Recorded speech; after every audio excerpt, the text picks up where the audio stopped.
bahwa di sini mengatakan terkait Pilkada 2024 ada beberapa ancaman bagi pemberi dan penerima politik uang tadi.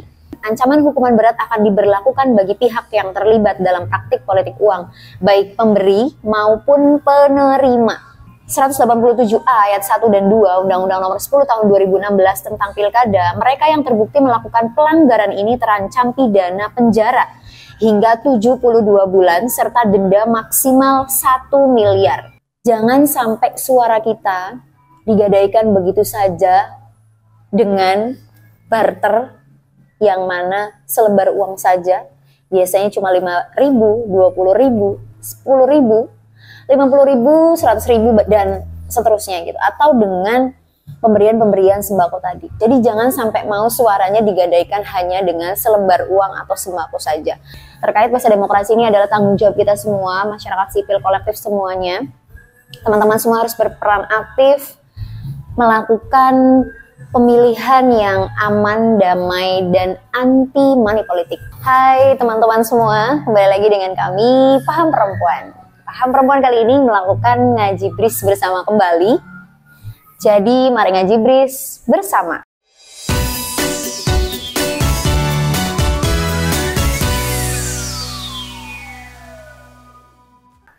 Sebelumnya aku minum dulu aja kali ya, biar lebih rileks. Karena nanti yang kita bahas di ngaji bris ini sedikit agak sentimental dan sensitif teman-teman.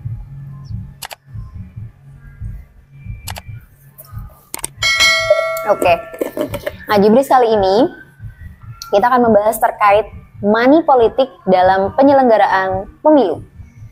Nah, sekarang ini kan udah tanggal 22 ya, 22 November 2024 dan penyelenggaraan pesta demokrasi yang mana dalam hal ini adalah Pilkada akan diselenggarakan di tanggal 27 November 2024. Jadi H-5 sebelum pesta demokrasi ini akan diselenggarakan.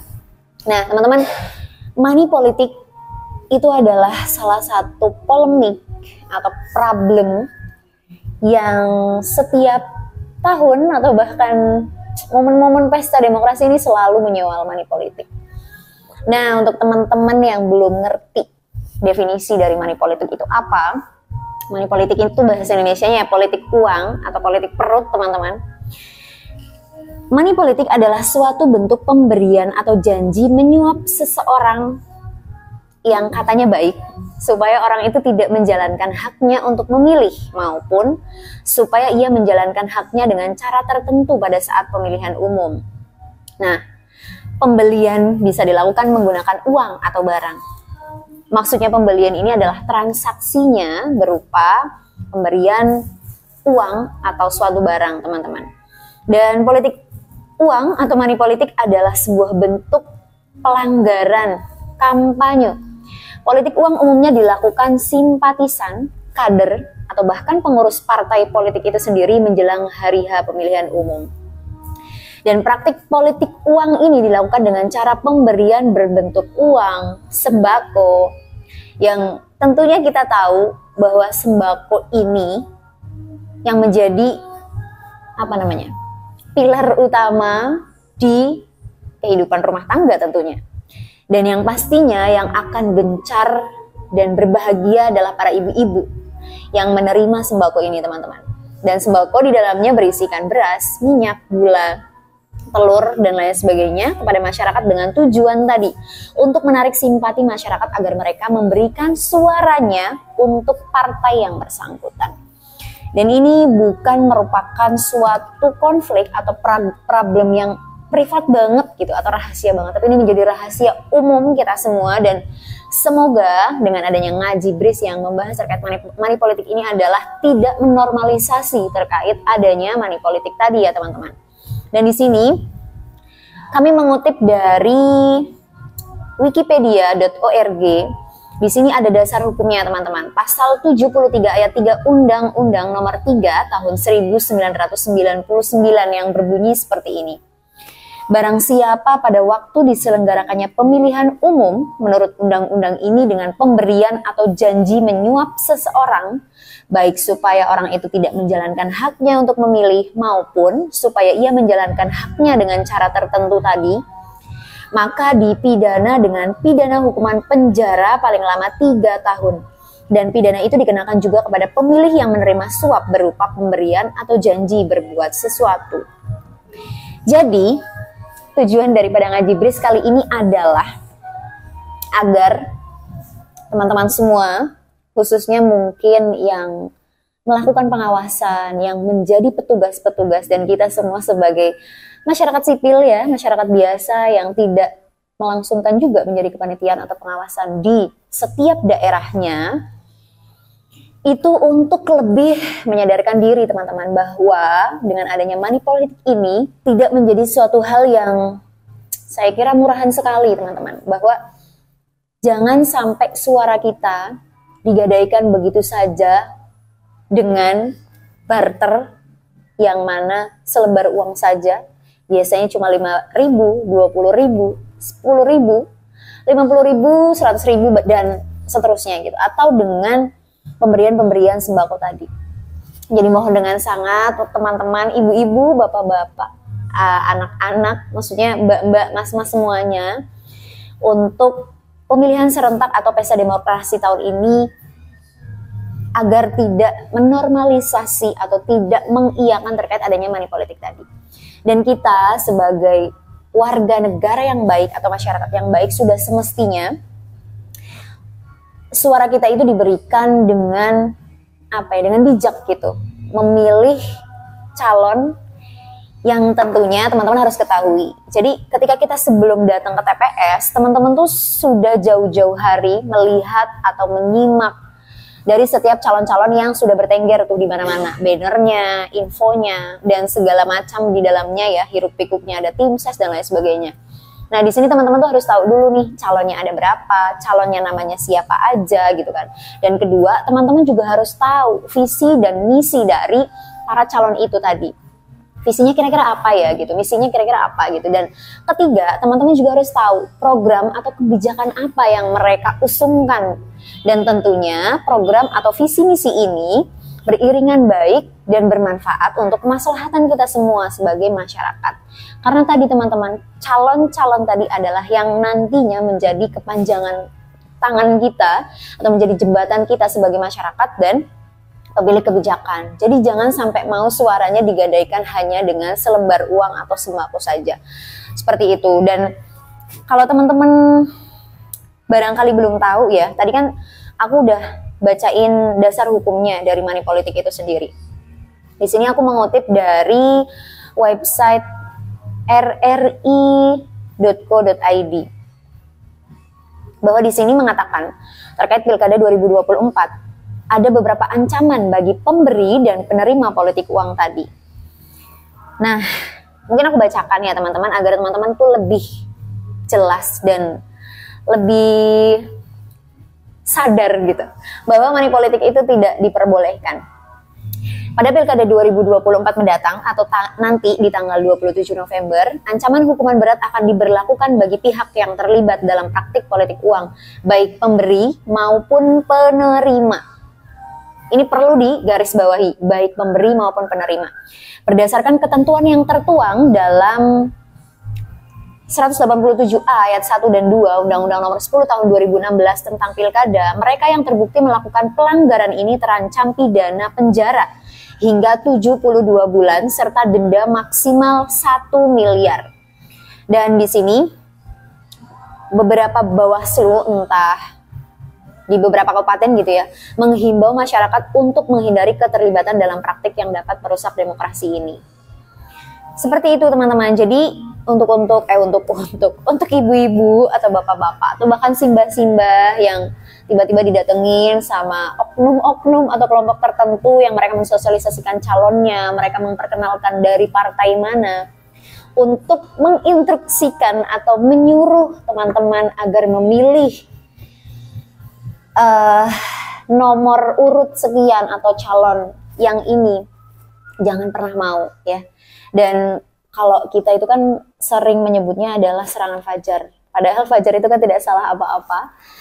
Ini yang menjadi orang-orang yang tadinya benci sama politik semakin benci gitu, karena seolah-olah dengan adanya money politik terkait pemungutan suara, terkait pemilihan yang digadang-gadang dari beberapa tahun yang lalu, itu ya sia-sia gitu, hanya dengan terjadinya money politik tadi, atau politik perut tadi, atau serangan fajar tadi gitu teman-teman. Dan disclaimer juga bahwa teman-teman selain daripada harus update dari setiap calonnya, teman-teman juga harus update di Bawaslu per daerahnya. Nah, di sini kami melihat dan mengutip akun Instagram dari Bawaslu RI. Di sini memberikan informasi jelas tren pelanggaran Pilkada tahun 2024. Nah, di sini ada banyak sekali tren pelanggaran, teman-teman. Di antaranya ada tren pelanggaran administrasi, tren pelanggaran etik, dan tren pelanggaran pidana.